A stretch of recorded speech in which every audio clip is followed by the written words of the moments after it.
welcome back to the channel, and welcome back to my discussion, my dissection of Half His Age. As a friendly reminder, this is part 2 of my deep dive review and analysis of that novel, and so if you haven't yet watched part 1, I would very kindly invite you to do that first. If you have, however, please do and carry on with part 2.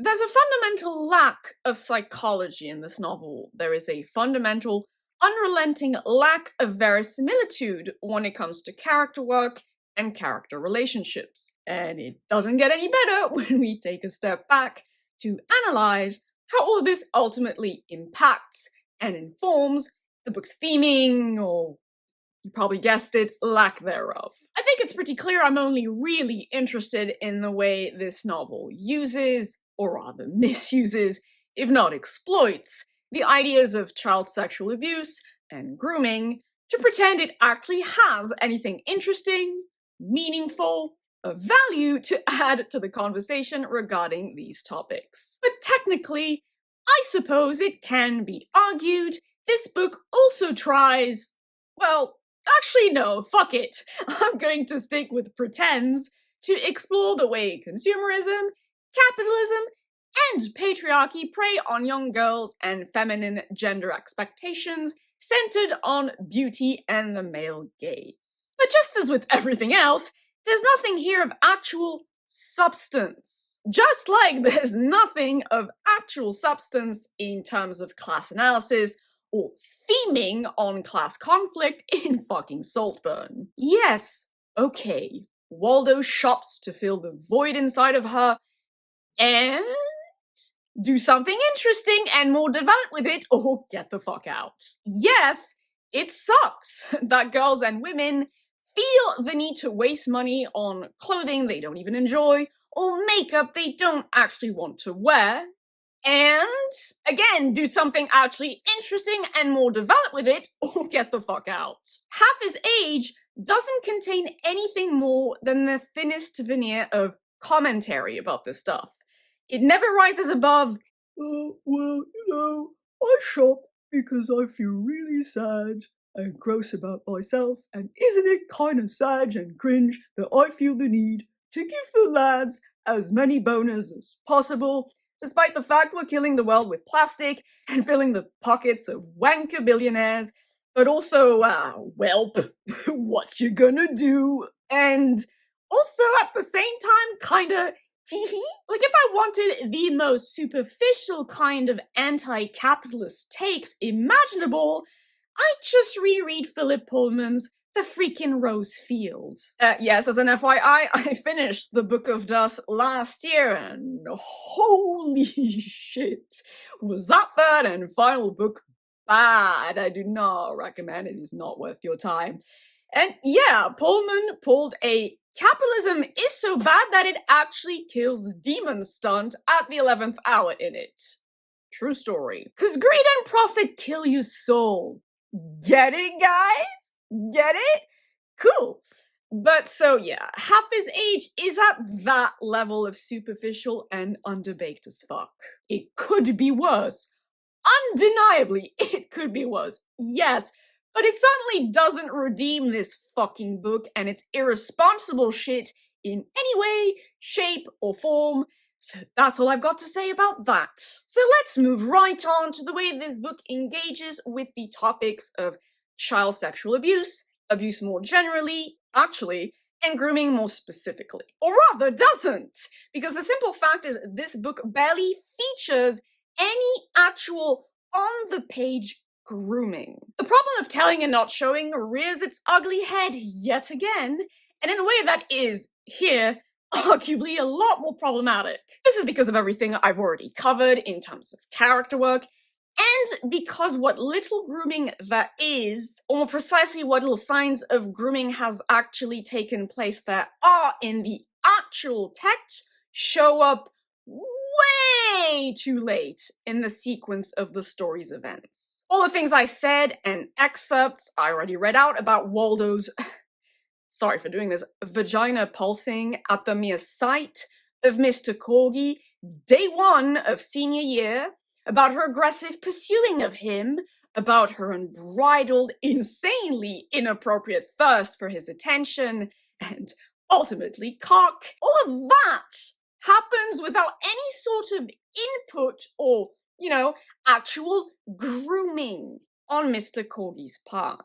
And then you have the rather belated, what I'm going to call token signs Waldo might potentially actually have suffered a couple of negative consequences from all of this. Quote, I thought it might be nice to be the more wanted one, but it's uncomfortable. To feel how eager he is to please me, to accommodate me. The unevenness reeks. My e-reader note for this reads, telling, not showing symptoms of trauma, and even then, I am being generous. Quote again, but there was no pleasure to be felt. My body turned off. I was a block of flesh with no soul inside it. A fuckable ghost. My note for that one reads, paint by numbers trauma. And again, this can actually be something experienced by traumatized people. I don't want to make light of that. I mean, I've experienced something similar to that, but the way it is inserted in the book makes it feel like paint by numbers trauma. And finally, this little nugget, quote, because my body knows more than I do. My body's instincts are loud, and they're right, and they're appropriate and reasonable, and they are not a nuisance. They are wise. They are giving me all the information I need. My note here, yeah, the one that pulsed for your teacher in the very beginning? Fuck off. But, hashtag girl power, I guess. Despite what some of you may possibly think, I am not contradicting my prior statement regarding the absence of tangible trauma or contextualized psychiatric illness here, because what I just read out is about the sum total we are, again, basically only told about it. 3 largely throwaway paragraphs that feel performative as fuck, given they don't organically emerge from good character work or good thematic execution.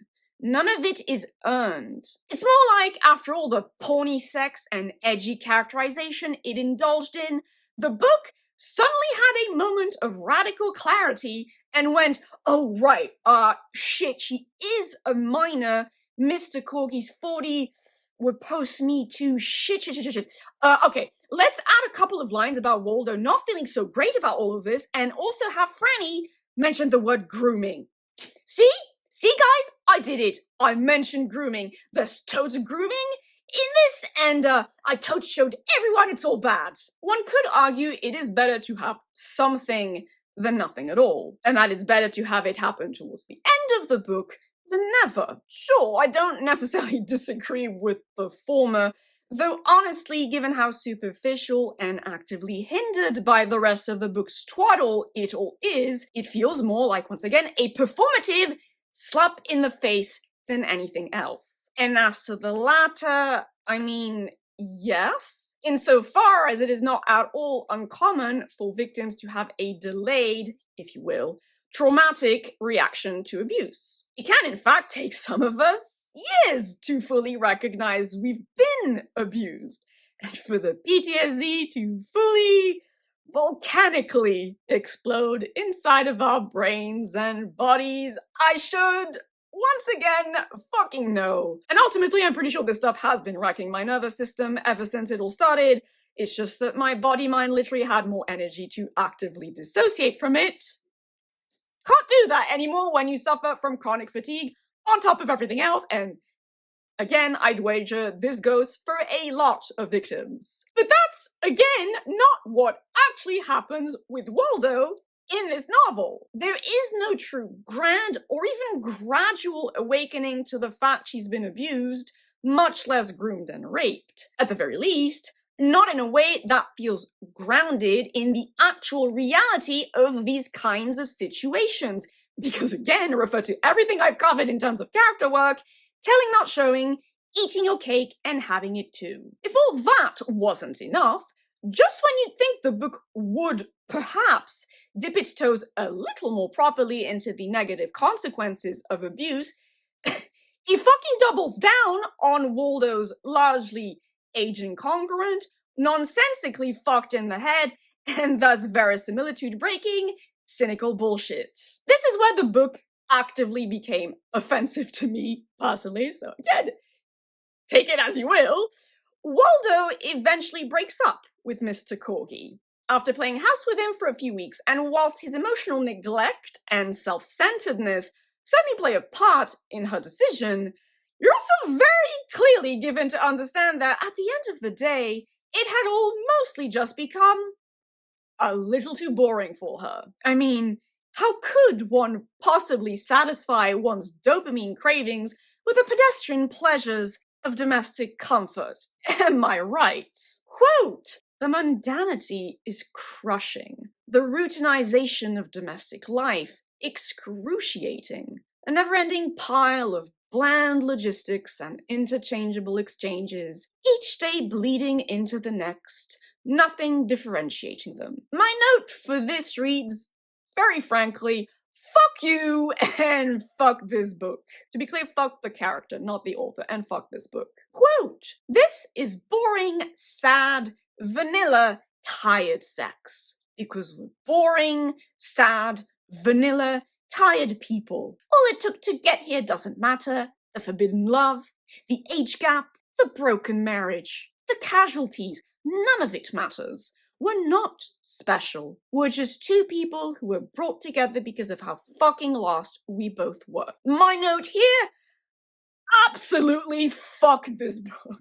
Now, sure, this could be viewed as cope on Waldo's part. Not that there's anything to support that, because again, garbage characterization, garbage theming. But fine. I didn't care anymore by that point, quite honestly. This just felt like a giant middle finger extended towards all the victims of child sexual abuse who struggle to feel accepted, loved, safe in their bodies and their living situations. To those of us who want nothing more than a stable, comfortable, cozily happy life with a partner, a family, pets, a circle of close friends who genuinely care about us. You might have also noticed that line about vanilla sex. I'll get into the meat of it shortly, but yes, Waldo is also clearly porn sick as well. Not that she's actually ever shown to watch porn as you'd semi-expect from a Zoomer, or go on any sort of website to look up, I don't know, 5 novel ways to blow your man straight to heaven. Something like that. So yay, more telling, not showing. Regardless, this is cringe. It is cringe. Yes, it is actually cringe. Fight me to express contempt, this level of contempt, for people who enjoy and value loving vanilla sex. Sorry, not sorry. And it gets worse. Quote, "Like a woman in her 30s who calls her boyfriend her partner. The stink of desperation to make his commitment more than it is while she crosses her fingers, praying for her shut-up ring. Just fuck you, dude. Just straight up fuck you." And then quote, "Functioning families make for boring, flavorless people who just go through the motions of life, never knowing what it really means to live it." Wow. So edge, bro. Yay. This shit is, yeah, not only very cringe, it is unbearably and contemptuously cynical. And it's weird, right? Because on the one hand, this, much more so than the sex stuff, kind of doesn't make sense. Coming from a 17-year-old. Yes, even a parentified one, because again, the character work is not there to support it. But then on the other, it just screams, I'm a 14-year-old Reddit atheist, and trust me, bro, this is deep. But in a way that is also very obviously penned by an adult, if that makes sense. It makes sense to me, so make of that what you will, as usual. I remember those 2 paragraphs about not being able to cope with emotional reciprocity, feeling like a fuckable ghost, the hashtag guys she's totes traumatized shtick. So that happens after Mr. Corgi temporarily breaks up with Waldo, and she starts dating a boy her age named Nolan. You're told Waldo has had several boyfriends her age, none of which were particularly caring, or, just good, none of which were abusive either, mind you. Nolan, however, actually happens to be a decent lad. He listens to Waldo in bed, does his best to pleasure her, because obviously their sex is described in detail as well. He genuinely tries to get to know her, to share nice things with her, but it's all to no avail, and he eventually breaks up with her, to Waldo's ultimately, great relief, because she just wants to get back to bouncing on Mr. Corgi's dick. And again, yes, trauma can absolutely lead to a fear of genuine, reciprocated emotional intimacy, a distrust of genuine, unselfish interest on the part of others, an avoidant attachment style if you want to go with that. But, again, not like that. I am directly and indirectly familiar with all of these things, and I can tell you they are much more nuanced than what is presented. For all of 2 minutes, mind you, in half his age. Waldo's just a cynical and contemptuous bitch across the board. Someone in her situation should be shown to at least partially want genuine friendship, genuine connection with a peer, even if she also feels very conflicted and torn up about it. But nah, fuck Nolan. The only glimmer of true vulnerability and desire for care we ever see on Waldo's part in this train wreck centers on her mother. But as always, it's not enough and painfully one note. And I found it insulting, quite frankly. Do you have any fucking idea how much I would give to have grown up with, or just met as a teenager, a friend like my current boyfriend, my current bestie, or even my ex? A friend! Not even a boyfriend, just a friend! I craved that kind of connection even when I was actively under the malignant spell of my rapist. I felt desperately alone as a child and teenager. #ADHD life, am I right? Even with loving parents. And even the most avoidant of CPTSD sufferers still, by and large, deep down, crave connection and love. I'm also the one who, to keep it simple, broke it off with my rapist, but it's not because I was bored or sexually unfulfilled. It's because I found someone who treated me slightly better and appeared to be more genuinely interested in me as a person. Unfortunately, that person was the other man who groomed me online, so fuck my life, clearly, although it does illustrate the sad reality of re-victimization pretty well, so there's that. Not that any of that really matters, right? Because Waldo, who acts in ways at times reminiscent of a 50-year-old with decades of unaddressed trauma behind her, without the text actually providing anything to support that reading, doesn't make a lick of sense as a character. She just shits on it all. Genuine interest, reciprocity, domestic comfort and stability, vanilla sex. Because again, I guess, #edgy girl power. Yay. My take is that you could ultimately age up Waldo, make her, say, 20 years old, remove the surface level markers that this is in fact a story about grooming and CSA, and it would essentially change nothing about the book. In fact, it would make it less irresponsible, less problematic, and you could even argue it would help make Waldo's characterization make an iota more sense, age-wise at least. You'd still be left with all the problems tied to the absence of proper character development and a proper understanding of psychology, but it'd be slightly less bad overall. And you could potentially explore the unfolding and consequences of an emotionally abusive relationship with a large age gap. Except not really, because there's not much to work with there either. As such, I'd also argue you could remove the surface level markers that this is in fact a story about a mild to moderately emotionally abusive relationship, and it would essentially change nothing, or I mean very little, about this book. Now, don't come at me with, you need someone to hold your hand to understand that this is a grooming situation. No, I don't, but I think the book might. And I mean, have you seen the world we live in? The society we're all a part of? If people to this day are still able to say loudly and confidently that Lolita, a story very clearly, exclusively told from the point of view of the self-aggrandizing predator, is about and endorses pedophilia at best, or clearly demonstrates the fact some victims can also be complicit in their abuse, that nymphets exist basically at worst, what the fuck do you think this kind of story, where the victim seems very bloody eager to ride her abuser's cock as hard as she can, cynically tee-heeing throughout, actually adds to the general perception of these things? Not that we should hold books personally responsible for muppets who lack any sort of media and artistic literacy, perverts or rape apologists, or that I think this book will actually have any sort of lasting artistic impact, mind you, but the rather gross principle of it still really bugs me. And don't come at me with the fact Waldo technically counts as an unreliable narrator either. Again, this is not a problem for me with Lolita, and honestly, I just can't take that or the hand-holding argument seriously when books like Putney or My Dog Vanessa exist. They might be a little more overt with the fact grooming takes place in their narratives, sure, but they don't hold the reader's hand, and, they actually do something interesting, nuanced, emotionally impactful, and thematically valuable with it. You could argue Half His Age shows readers even deviantly edgy, severely but undefinedly mentally ill assholes can be victims of grooming and CSA.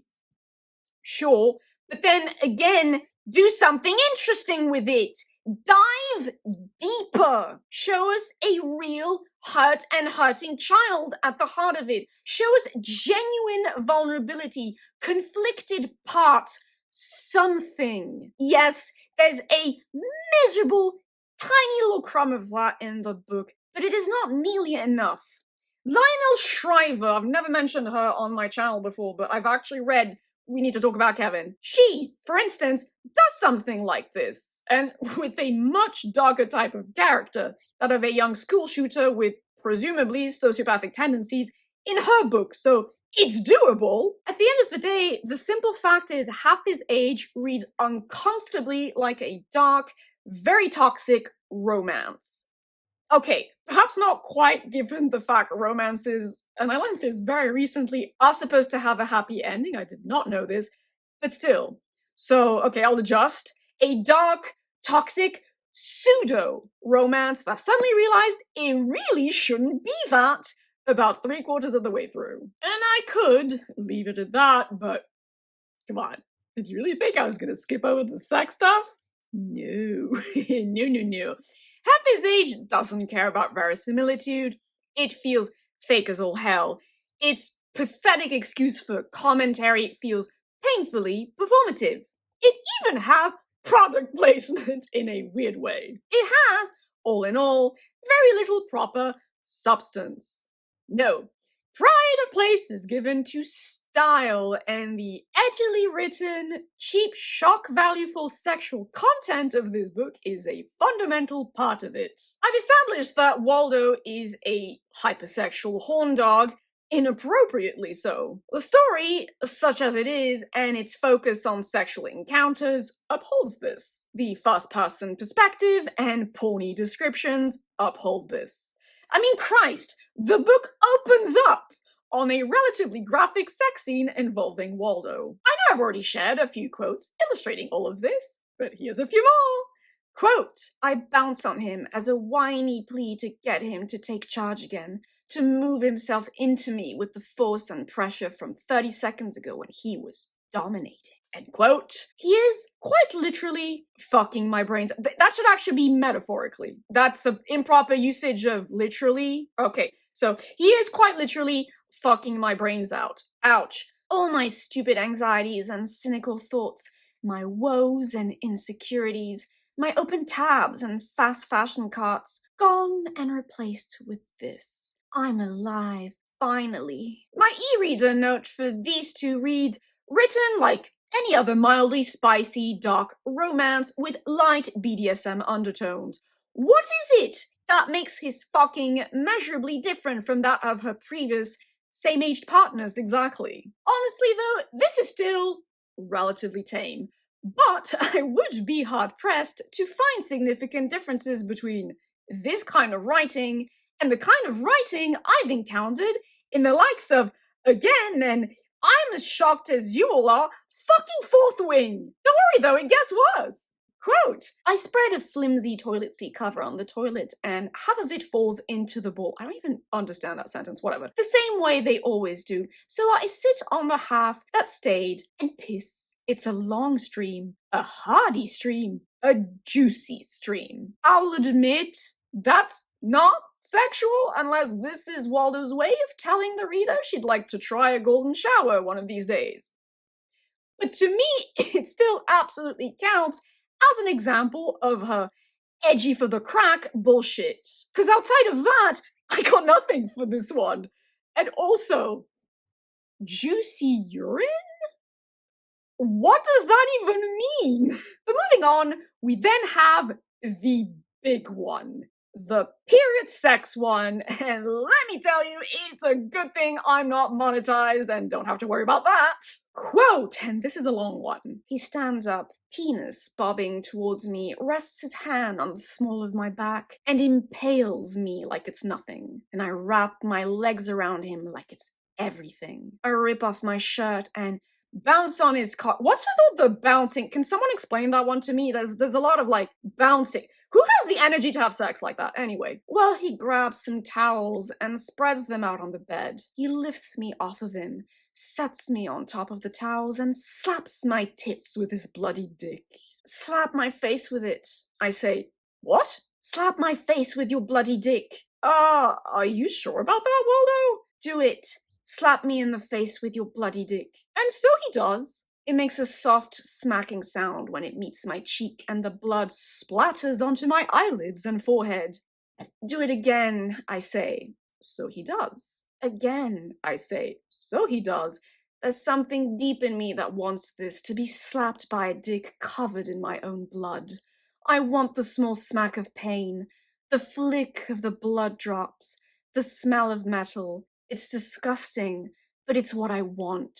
I don't want poems, quivering hands, longing looks, picnic blankets and Jabera daisies and dimly lit dinners. I want so much more. Something truer, uglier. I want to go to a shared place, shameless and foul enough that we can't turn back, that we're somehow united in it, that my mark on him is indelible. Blood is not indelible, so okay, but hashtag porn culture, hashtag porn say girly, hashtag edge. If I ever needed an indictment against porn and the effects it has not only on people's relationship to sex and intimacy, not to mention, the hashtag misogyny of it all, but people's ability to incorporate sex into art in a way that is tasteful, meaningful, valuable, in a way that has any sort of finesse to it, this book would be a good candidate. Yes, I'm very critical of pornography, if not outright anti-porn, at the very least when it comes to the mainstream porn industry. You're just going to have to deal with that. And okay, I'm exaggerating a wee bit here. I've read Story of O, I've read Story of the Eye, and Anne Rice's The Beauty Trilogy. If you know, you know. So yes, I've encountered much worse. But I mean, come on! Also, a couple of quick questions. A, what kind of, appendage does Mr. Corgi have attached to his groin exactly? Because, in what universe does a thwack of the old schmeat to the face actually measurably hurt? Or, alternatively, what kind of velocity was involved here? And B, was no one here at all concerned about bloodstains? Because, Mr. Corgi's fucking this girl in the bed and bedroom he shares with his wife. And blood's apparently flying all over the place, so isn't he worried at all she might notice that shit? No? Alright, on a much more serious note, this scene, above all others, seems to have grossed out, shocked, or even disturbed a lot of readers. I've even seen mentions of feeling nauseated and having to stifle a gag reflex. Can't say I relate there. If anything, I laughed reading the scene and rolled my eyes with the metaphorical force of a particle accelerator. But all of this does bring me to the hashtag edge of it all. Now, first off, it seems to me a lot of people tend to conflate being grossed out with being disturbed. I'd agree the two often go together, but there is a difference between feeling disgusted and feeling disturbed. Those are two distinct emotional experiences. Disgust ties into the feeling that something is dirty or wrong. It's a very useful emotion, of course, but I argue that it generally speaks to something that is ultimately, generally more superficial about our emotional reality, especially when used in storytelling, and especially when it is paired with shock. I mean, there's a reason we talk so disparagingly about shock value, right? When you rely too much on mere disgust, or shock, or jump scares in the case of horror more specifically, to elicit an emotional reaction without paying any heed to deeper exploration of said emotions, of what leads to feeling said emotions, of what it says about our experiences as human beings, about the way we relate to others, the world, etc., it feels cheap, unearned, and potentially gratuitous as well, depending on the kind of story you're telling, and the material you use, misuse, or exploit to tell it. When something is genuinely disturbing, however, it is, to my mind, potentially, ideally, doing something deeper and more interesting on an emotional level. Things can be disturbing in several different ways, for one thing, so there's greater range there at the outset. You can tie it to fear in the case of horror, of course. You can tie it to sadness or anger in the case of disturbing illustrations of mental illness, or very raw illustrations of grief, heart-wrenching loss, things of that general order. And then for another, it should be something that, grabs your emotions by the fistful and really churns them.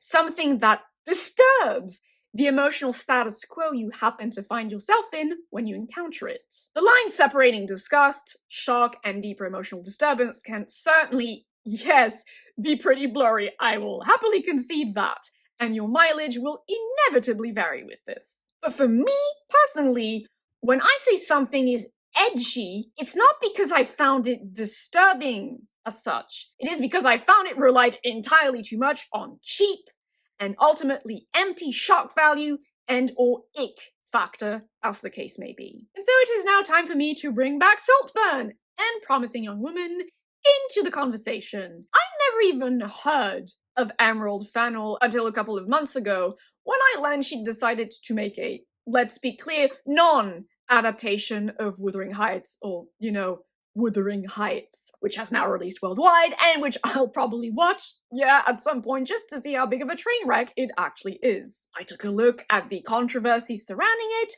dug a little deeper into the rest of her cinematography, and to make a long story short, this eventually led me to watching both Saltburn and Promising Young Woman about a month ago now. And the very first couple of things I was reminded of reading Half His Age were both of these movies. Now, I hated Promising Young Woman and found Saltburn, for its part, insanely mediocre.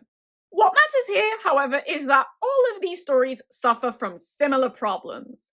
To varying degrees, sure. All feature mediocre to atrocious character work that just doesn't really make sense in terms of actual human psychology, but could make sense if care was actually taken to provide adequate background context and character development. All of them have an at best very messy and at worst utterly fucked tone. Promising Young Woman is undoubtedly the worst offender with this, and it's probably the number one reason I hated it so much. Well, that, and the fact it pretends for all of 2 minutes to care about the topic of rape culture. Because yes, all of these stories also suffer from the fact they are incredibly shallow, but also kinda want you to believe they have something meaningful, interesting, or important to say about broader rape culture in the case of Promising Young Woman, class conflict in the case of Saltburn, or child sexual abuse and grooming in the case of Half His Age. When the simple fact is there is no genuine commitment to these topics in any of them. If anything, it all becomes a little borderline problematic, shall we say, when these themes are then also actively contradicted by the story or character work, and it becomes clear it was all just a pretense, a performance at the end of the day. This is once again especially true of Promising Young Woman, and of course, Half His Age. And finally, we have style over and fuck substance, am I right? Sprinkled, again to varying extents, with a good dose of #girly edge. Yes, girly edge, because I guess the specific type of edge feels especially feminine coded to me. Pretty cinematography, girly pop pastel aesthetics, memorable music choices, cool girl, pornographic writing. So, like, if grim derp fantasy with lots of rape, torture, and nihilism is masculine coded edge, this is feminine coded edge. Not that I'm saying a man can do the latter, or a woman the former, mind you. Saltburn especially came to mind as I was reading Half His Age, because it features the same kind of juvenile, baby's first steps into disturbing content, and I'm being generous because, again, I didn't think any of this was properly disturbing, scene writing. And because, well, it shocked a lot of people too, apparently. To recap, and so yes, I'm talking about Saltburn here. 1. The movie's main character, Oliver, drinks bathwater containing cum straight from the drain, as the water is, being drained away. 2. He thrusts his erect penis into freshly churned grave dirt and, fucks it, I guess? Masturbates into it? Pick whichever you prefer. And okay, I'll admit, point for showing dong. If we can show fully naked women on screen, we should show fully naked men as well. And also, nudity isn't always sexual, and understanding that is healthy. Anyway, and finally, 3, Oliver goes down on a woman while she's on her period. Yes, another gross and shocking period sex scene, apparently. Quick note about that.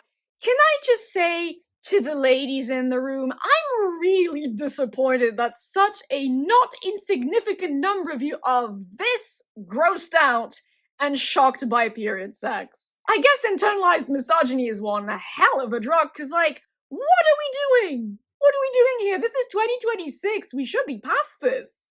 Like, it's just blood? The fact that it's coming out of a vagina doesn't change the fact it is just blood. I'm not saying you have to guzzle that shit down or be comfortable with the idea of period sex if you're simply not. I respect boundaries, but, like, it's just blood, guys. Please calm down. And, like, I know we all have varying levels of tolerance when it comes to potentially gross or shocking stuff. Fair enough. Maybe I'm largely inured to this kind of shit because #biologist. Something is actively gross to me if it can transmit diseases, if it's, actual waste, bodily waste, like feces, urine, pus, or just biological waste in general, like mold. Well, that's not waste, but it's bad for you. You get the idea. And then because of, #CPTSD, I guess? I say this because some of my equally PTSD-afflicted friends and I have observed that non-victims, non-traumatized folks, normies, if you will, for the purpose of this, tend to just struggle with this kind of content a lot more. I've seen so many people kind of trip over themselves in a way, trying to express just how disturbing, horrific, shocking, heart-shattering they found books like My Dark Vanessa, without, again, themselves being victims. And look, on some level, genuinely, I really appreciate that. Yes, I do think some of it is performative to some extent, but by and large, I think it comes from a good place of wanting to be empathetic, compassionate, a good ally. So, from the bottom of my heart, thank you. Genuinely, thank you. Please continue. We need more people like you in the world, most definitely. But yes, I do find the discrepancy, if you will, mildly amusing. And of course, there's the massive caveat that traumatized folks can break down over triggers that will appear to others entirely harmless. So there is that. So I'm not going to argue people who just aren't comfortable with X should just get over themselves and become comfortable with it. Of course not. But no, I wasn't genuinely shocked by any of the edgy shit in Saltburn or Half His Age. If anything, I had health concerns in the case of the former. Like, why would you put your mouth over a bathtub drain?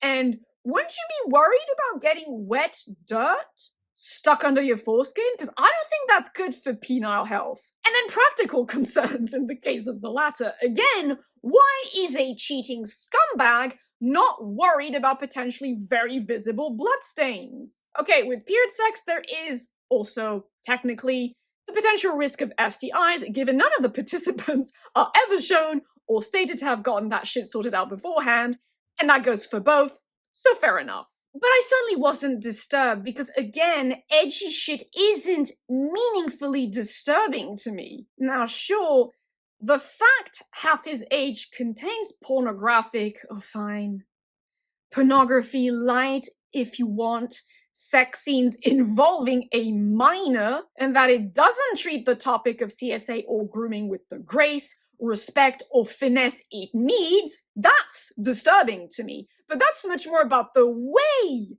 the book is written than it is about the actual content of its story, if that makes sense. This bitch is infinitely too shallow and cynical to be genuinely disturbing. And I'm no stranger to disturbing content in literature, cinema, or video games. When it comes to cinema, bitch, I was baptized in the fucking hellfires of Lars von Trier's Antichrist. A movie I hated, to be clear, and borderline regret watching. I'm still a little mad, actually, that my ex David made me watch it, and still can't really fathom why that's his favorite movie of all time, or was when I knew him. That, if anything, is disturbing to me. But I can still acknowledge it was at the very least trying to do something artistic. Now, I couldn't tell you what that something is exactly, but there is something there, yes, and it certainly managed to disturb me, to grab my emotions by the fistful and shake them in a way that just said, again, something. And to be clear, I'm not talking about the movie's edgy shit, the on-screen genital mutilation. Yes, that happens. I did not like it. I'm talking about the viscerally brutal portrayal of soul-shattering and suicidal grief resulting from the loss of a child. That fucking broke me. When it comes to literature, fuck it. Yeah, there's David Foster Wallace's Infinite Jest, a book name-dropped actually by Mr. Corgi in half his age that made me chuckle, which I also read because of my ex David, and which I also low-key hated, not as much as Antichrist. I don't regret reading it as well. Anyway, you can watch my review of it if you want more info with that. But, and I stand by this, and I said this in my review, you can check that out if you're interested, Infinite Jest, still has merit in that it does a beautiful job portraying the nightmarish hell of clinical depression and addiction in ways that are, at times, yeah, pretty disturbing, but also viscerally real and ultimately heartfelt. With video games, there's Silent Hill 2, which I love, for a change. This is something I love. There's a lot in that game that one could find disturbing, and I'm not even necessarily talking about the monsters here. For me, it was Angela's story and segment of the game. The imagery, visual design, environmental storytelling really used in it is deeply disturbing because it is horrifically, but also beautifully, in a way, gut-wrenching. It expresses so much with relatively little, and for me, it was borderline triggering too. But in this case, that's a compliment to the game. This is not a negative for me, it's actually a compliment. And then, I might as well, right? Let's bring in the sort of OG back in the realm of literature. Vladimir Nabokov's Lolita. Lolita is certainly disturbing in that it puts the reader into the mind of just straight up a child predator, even a pedophile, clinically speaking. But then it also contains what is unarguably the most beautifully written description of child rape I've ever read in my life. Not that I seek out such material literature in general, but there you have it. Which, yes, gross, obviously, but it's also brilliant because it illustrates the simple fact a lot of child predators delude themselves into thinking they genuinely love their prey and think what they're doing to them is good, even beautiful. And because it illustrates the other simple fact, predators aren't literally monsters. I mean, it's fine if you call them that. Like, I'm not gonna fight with another victim over this, but like, on an ontological level, I guess, they're not literally monsters. They are people. People do this to other people, who can also sometimes be very gifted artists. You know, a lot of things can be true at once. Maybe that's the crux of it for me. Taking a real, visceral, negative experiences to the realm of meaningful, if painful, catharsis in a way that exudes beauty in the artistic sense. Yeah, that's what disturbing should ideally encapsulate in my book. I'm gonna go with that. Honestly, and this might be my hottest take yet, I don't think any of the Lolita responsive, or more generally grooming narratives I've read actually fully illustrate the true horror of child sexual abuse, grooming, and more crucially, the nightmare of PTSD resulting from that. Half his age obviously doesn't at all. That's a given at this point. Putney and My Dark Vanessa do, but only to a relatively mild extent. Now, yes, a specific scene in the former triggered me so bad I had a meltdown. Okay, fair play to it. And the latter remains one of the most disturbingly uncanny things I've ever read because it has its main character, Vanessa, think things about her abuser and the relationship he's groomed her into that could genuinely have been pulled from my own head when I was a teenager. So, again, fair play, I'll give it that. There is something there, at least when it comes to the abuse itself. And both do a decent job illustrating the fact the most disturbing things about these experiences are, more often than not, quieter, everyday sort of moments. That certainly applies to my own experience as well. But when it comes to trauma-infected aftermath, I can't say I've ever really read anything that expresses the torturous agony of PTSD to the fullest, most visceral or cathartic extent it potentially could. So if a skilled writer were to put these kinds of experiences to the page in a way that truly captures the painful horror, I don't know about you, but I think that would be pretty disturbing.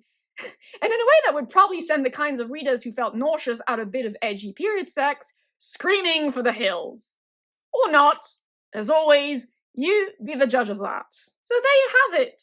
At best, half his age reads to me like something that started out as, and largely remained, an edgy, toxic pseudo-romance, then decided to cobble together a very thin crust of commentary on sexual abuse, and sure, consumerism if you really want. Last minute, when it realized the fact its female MC is a minor, a child, was perhaps a wee bit of a faux pas that should be performatively addressed, especially in a post-Me Too world. At worst, half his age is nothing more than an umpteenth, tired and uninspired to boot, rehash of the rather repulsive Nymphet trope narrative, of which I've also sadly read a few examples back in the day. Tired and uninspired because, let's be very clear, this is in no way, shape, or form original in the slightest. Pseudo-retellings of Lolita from the point of view of Lolita, or I mean it should be Dolores Hayes, but, well actually no, from the point of view of Lolita in a way that intentionally or unintentionally proves Humbert right aren't anything new. And then it wouldn't even be particularly original if it were an actual Lolita responsive narrative like My Dark Vanessa or Putney, pairing a stereotypically feminine, non-disabled, non-chronically ill, neurotypical straight white girl lacking any sort of genuine inner life, interests, hobbies, beliefs, etc. with an English or creative writing teacher has, quite frankly, been done to death. And honestly, I'm doing a disservice to both My Dark Vanessa and Putney with that statement. Yes, they do broadly fall under that characterization, but Vanessa is an introverted and implied somewhat to be gifted kid with at the very least stated interest in literature in the former, so that's something in terms of micro variations. And in the latter, Daphne's abuser, Ralph, isn't a teacher at all. He's a composer and close friend of her parents. With all that said, I don't agree with the idea that there are no more Lolita responsive, or grooming more generally, once again, if you prefer narrative stories to tell. There are many variables involved in these experiences. Variables that can make these experiences more complicated to discuss, to pass, to recover from. And I think there's plenty of space to potentially illustrate and explore them in an ideally thoughtful and responsible way in literature. And then also in other forms of art, of course. Make your female character bisexual or gay, groomed by a man or a woman. That's a lot rarer, but it does happen. Make her anything other than white. Make her a tomboy or just overtly gender non-conforming. Make her disabled or chronically ill, physically or mentally. Make her a massive nerd. Make her a maths or computer whiz. Make her a jock. Make her neurodivergent like me. Make her not a her, but a he. Boys can be groomed too, sadly, especially disabled and neurodivergent boys. Mostly by men, yes, but sometimes by women too. In fact, again, personal anecdote time, the only two other people I personally know who are victims of child sexual abuse, and also suffer from CPTSD because of that and other things, are men. They're not fellow females. They are men. And bonus point, that kind of story could still be part of a greater feminism-informed discussion of rape culture, because at the end of the day, it is still patriarchy and its favorite minion, gender, that enables sexual violence against men and boys. On the predator side of the equation, have them be anything other than an English teacher or creative writing teacher, same difference. Mine was a maths and science teacher, for instance, but then they could also be a priest. Yeah, a sports coach, a social worker, a community center counselor, a close family friend, or a family member if you want to add the specific evil of incest into the mix. And then you could explore the experience of re-victimization, which I'm very familiar with, add institutional failings or psychiatric abuse into the mix, etc., etc. You get the gist. There are still several different kinds of stories you could potentially tell within this category, this subgenre, if you will, and in ways that could genuinely add something new, interesting, and valuable to the conversations we still very much need to have about child sexual abuse and grooming. Like I said at the very beginning of this video, I bear no ill will whatsoever towards this novel's author, and more importantly, if she pulled from real, lived experience to craft this story. I mean, her first book was a memoir after all, so and is, in fact, a victim of abuse. My heart genuinely goes out to her, and I wish her nothing but the best of luck on her journey to healing and happiness. But, at the risk of repeating myself, being a victim does not automatically make you a good, skillful fiction writer, nor does it automatically make you capable of handling these kinds of very sensitive topics with the care, grace, and thoughtfulness they require. The whole, own voices thing only goes so far. There can, for instance, be such a thing as being too close to your trauma, or needing proper time to process and integrate it in a way that would then allow you to explore it creatively, if that's what you wanted to do. I wouldn't have been able to novelize my own experiences just a few years ago, and honestly, I probably couldn't do it now if I wanted to. And then the simple fact is, I don't know that you can write a responsible, thoughtful, worthwhile story about this stuff without exploring its long-term consequences. Lolita, and keep in mind, I maintain Lolita is also just doing its own thing to a large extent at the end of the day, though it does explore autobiographical memory as a theme, so fair play to it, its story unfolds over several years. My Dog Vanessa is a dual timeline story that bridges a gap of about 15 years. The same essentially goes for Putney, and it also has the merit and benefit of featuring multiple points of view. The memoir, Consent, also covers multiple years of the author's life in relation to her experience of abuse. And I mean, with memoirs more generally, even if you're writing about teenage experiences, you are fundamentally looking back at them through the eyes of a much more mature adult.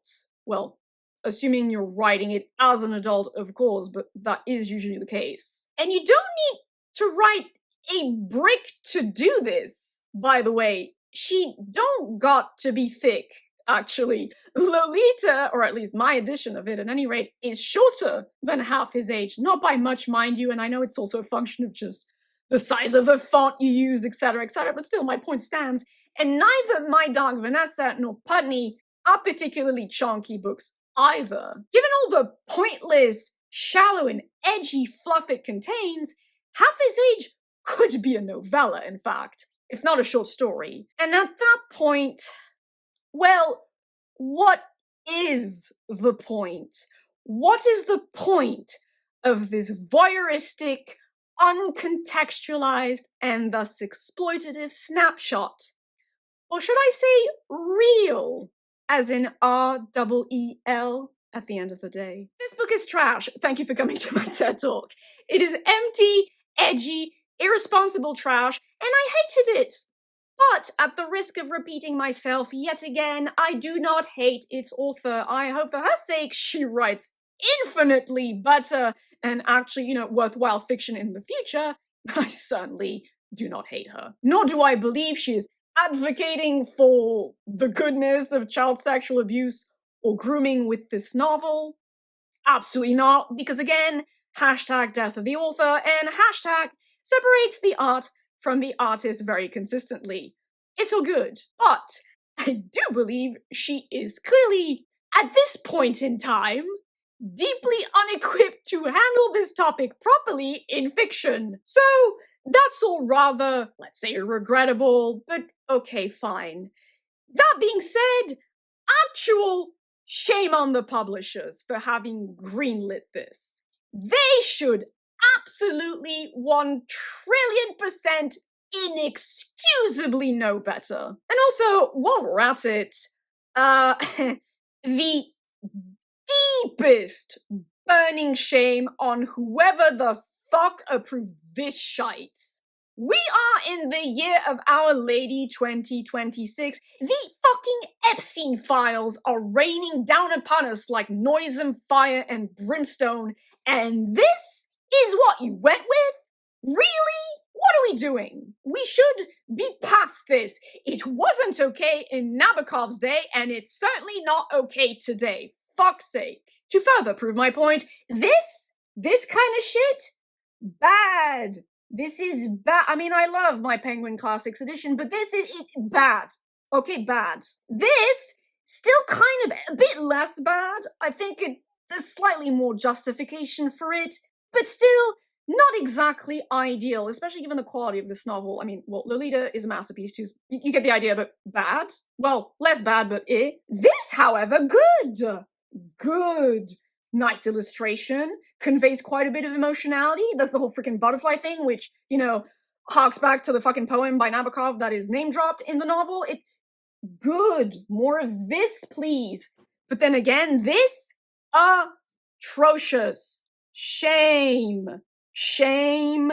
Shame. And so I gave half his age, you won't be surprised by this in the slightest, a 2 out of 10. A 2 out of 10. It gets exactly 1 point for not actually being the worst thing I've ever read in my life. I mean, let's be honest, it is hard to top something like Manhunt. So there's that.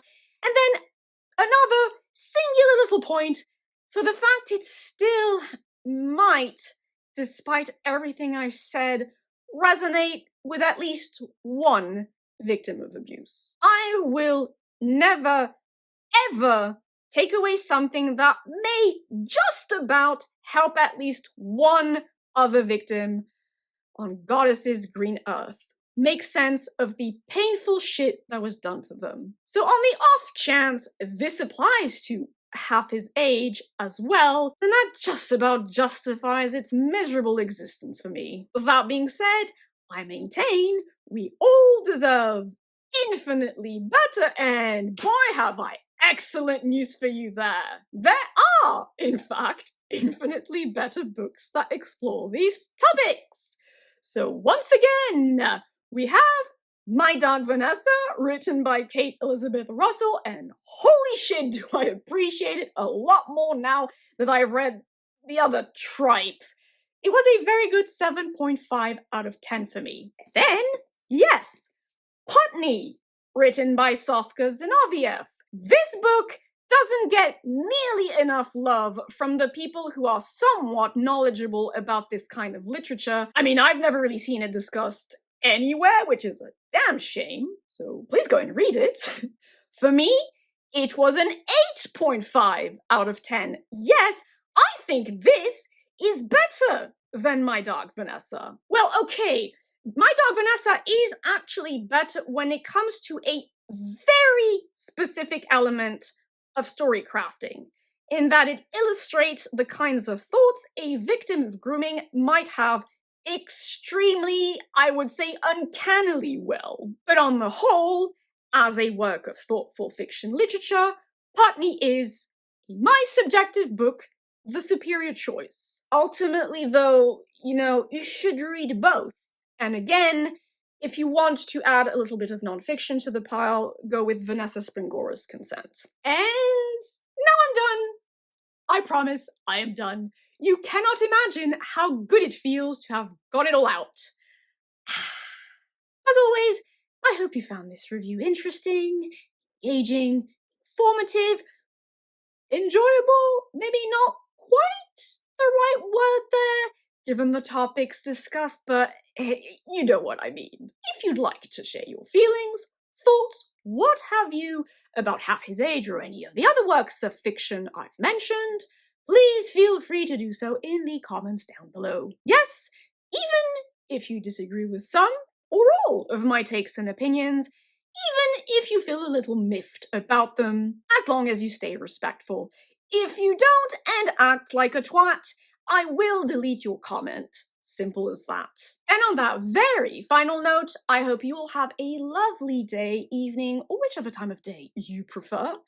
Please do take excellent care of yourself to the best of your ability, and also, given the very difficult and heavy topics covered in this video, if you've made it this far and you are, like me, a victim of abuse, of really bad things, me and my little buddy Moopsy would like to give you a personal little message. A very brief little message. You are still alive right now. What you experience should not have been done to you. You are worthy of love, and you will be okay. And as always, thank you for watching and or engaging. I shall see you all at some point, don't know when, because this bish was thick and took me a while to put together, but still, in the next video, or on Twitch, if the mood strikes you. Until then, bye-bye!